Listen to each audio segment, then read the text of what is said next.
इस वीडियो में chapter second का एक्सरसाइज 5 मैं बताऊंगा और इसके पहले मैं वॉवेल्स का टॉपिक बता चुका हूं, तो आप वीडियो को देख ले ताकि आपको ये एक्सरसाइज 5 समझ में आएगा। तो मैं स्टार्ट करता हूं और आप नए हैं तो चैनल को लाइक और सब्सक्राइब कर दें ताकि आप इंग्लिश शॉर्ट हैंड को समझ सकें। तो मैं स्टार्ट करता हूं कि आखिर ये क्वेश्चन को कैसे बनाया जाता है। मैं पहले से क्वेश्चन लिख चुका हूं और जैसे मैं बताऊंगा वैसे आपको समझना है और आप एक्सरसाइज 5 को आप खुद से इस वीडियो को समझने के बाद बना सकते हैं। तो मैं स्टार्ट करता हूँ। ये पा लिखा हुआ है क्योंकि पी है और ये आ है और मैं पहले भी वॉवेल का जितना भी प्लेस है मैं बता चुका हूँ। तो आप वीडियो को देख ले और तभी ये वीडियो आपको अच्छे से समझ में आएगा कि आखिर मैं कैसे उच्चारण कर रहा हूँ। तो इसको पा पढ़ेंगे, तो मैं पेंसिल से ही यूज कर रहा हूँ। ठीक है, पेन से जनरली बताया जा सकता है लेकिन मैं पेंसिल से इसलिए बताता हूँ ताकि आप लोग भी शुरुआत में पेंसिल का इस्तेमाल करें। ठीक है, ताकि कुछ भी मिस्टेक भी होता है तो आप सही से लिख पाएंगे और जनरली पेंसिल से ही लिखा जाता है। फिर बाद में आप पेन को भी यूज कर सकते हैं लिखने के लिए जब आप समझ जाएंगे शॉर्ट हैंड को अच्छे से। इसे अगर देखूं तो ये पाम है। ठीक है, पाम जनरली प्रोनाउंसिएशन कर रहे हैं तो PLM होगा। ऐसे पाम भी लिख सकते हैं लेकिन जैसे वर्ड कह रहा है उसी के अनुसार मैं लिख देता हूँ, ये पाम हो जाएगा। ठीक है, ये है बाम तो इसे BALM। ठीक है, इसी प्रकार ये हो गया फार्म और आगे मैं कहूँ तो ये हो गया सा। ठीक है, इसी प्रकार देखते रहिए ताकि आप लोग को समझ में आए। ये हो गया पे, ये हो जाएगा पेड, इसके बाद ये होगा PAIL भी लिख सकते हैं। मीनिंग जनरली जो भी होता है लेकिन आपको स्ट्रोक को देखना है कि आखिर कितना स्ट्रोक इसमें इसमें एक P स्ट्रोक है और एक L स्ट्रोक है और सेकंड प्लेस का वॉवेल का डॉट लगा हुआ है, इसलिए मैं पेल लिखा हूँ। अगर इसे कहूँ तो ये बेल हो जाएगा BAIL। ठीक है, ये हो जाएगा बी है जी है तो ये बेग हो जाएगा। ठीक है, इसी प्रकार आगे देखते जाइए। ये हो जाएगा बी, BEE लिख देता हूँ। ये हो जाएगा टी। और ये ध्यान रहे कि जब भी प्रैक्टिस करिए स्ट्रोक को बराबर बराबर भागों में लिखें, क्योंकि ऐसा नहीं होना चाहिए कि एक छोटा हो एक बड़ा हो। ठीक है, जैसे कि मैं पहले भी लिखा हूँ, ये छोटा बड़ा मैं नहीं लिखा हूँ, सब बराबर में लिखा हूँ। क्योंकि छोटा बड़ा अगर लिखते हैं तो उसका भी सेंस दूसरा हो जाता है, जो आप आगे वाले एक्सरसाइज टॉपिक जो भी समझिएगा आपको पता चलेगा। ठीक है, अगर इसे लिखूं तो ये डी हो जाएगा, DEE लिख सकता हूँ। इसे लिखूं तो JEE। ठीक है, इसे मैं लिखूं तो ये फी हो जाएगा।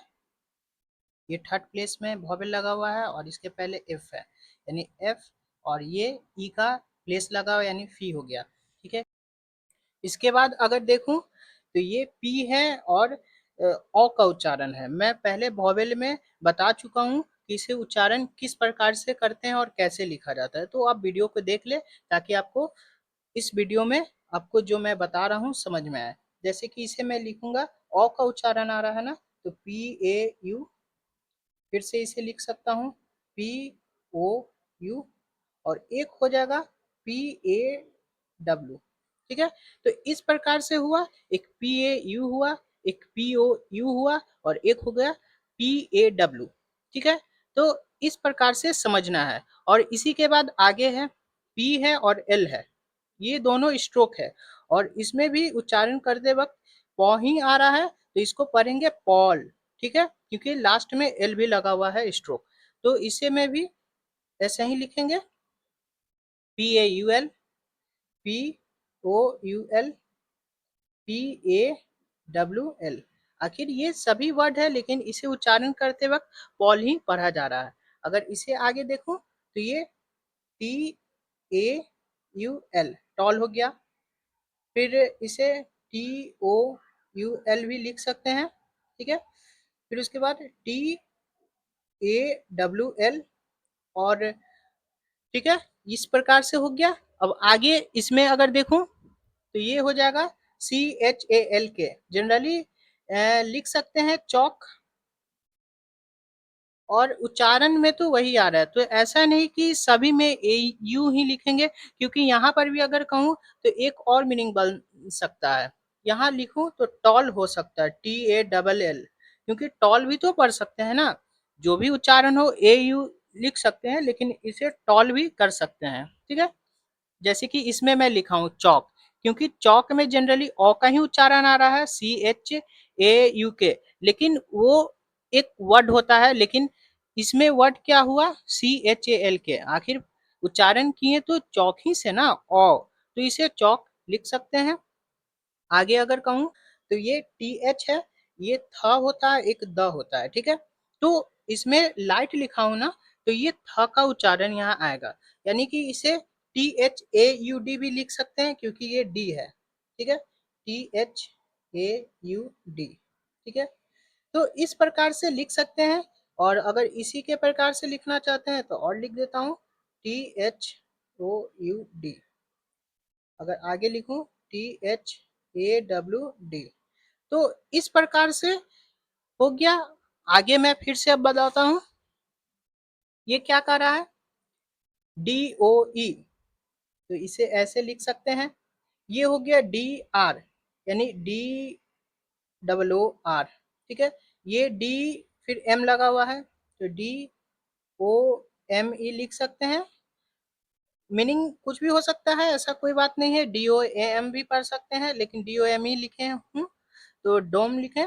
इसी प्रकार से अगर आगे कहूँ तो ये शोर हो जाएगा, SHORE,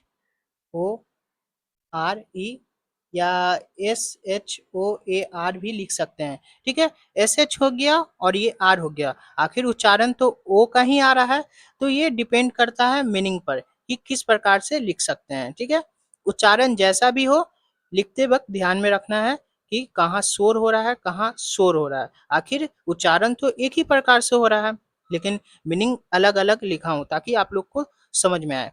ठीक है, इसी प्रकार अगर आगे कहूँ तो BOAR इसे लिख सकता हूँ, बी हो गया और ये आर हो गया। ठीक है, और ये डैश का उच्चारण है सेकेंड प्लेस पर, और ये हैवी डैश है, तो ये ओ का उच्चारण आ गया ना, तो ये बोर हो गया। इसे बोर भी लिख सकता हूँ, BORE। अलग अलग प्रकार से मैं मीनिंग लिखा हूँ। ठीक है, ये डिपेंड करता है कि आप किस प्रकार से लिख रहे हैं। आखिर ओ का ही उच्चारण आ रहा है, तो इसलिए मैं इसे दो प्रकार से लिखा हूँ, एक बोर ऐसे लिखा हूँ, एक बोर ऐसे लिखा हूँ। इसी प्रकार से अगर आगे कहूँ तो ये CH है, और ये थर्ड प्लेस का हैवी डैश है, तो ये चू हो जाएगा, CHOO। ठीक है, और ये थर्ड प्लेस का जब भी स्ट्रोक होता है तो ये लाइन के थ्रू ही जाता है, जैसा कि मैं लिखा हूँ। और इसे अगर कहूँ तो SHOO हो जाएगा। ठीक है, ये L है, और ये जो है अपवर्ड के तरफ गया हुआ है, तो इसे लू पढ़ेंगे। ठीक है, उसके बाद इसे कहूँ तो ये R है, ये भी अपवर्ड के तरफ गया है, तो ROO। ठीक है, और ये W का उच्चारण है। ठीक है, तो ये W लिखा, डबल ओ हो गया। ठीक है, क्योंकि W के बाद उ है, थर्ड प्लेस का है, तो इसे उ लिखा हूं। इस प्रकार से एक्सरसाइज 5 कंप्लीट हो गया, और कुछ भी डाउट होता है तो कमेंट्स में पूछें, और चैनल को लाइक और सब्सक्राइब कर दे ताकि आप इंग्लिश शॉर्ट हैंड को समझ सकें।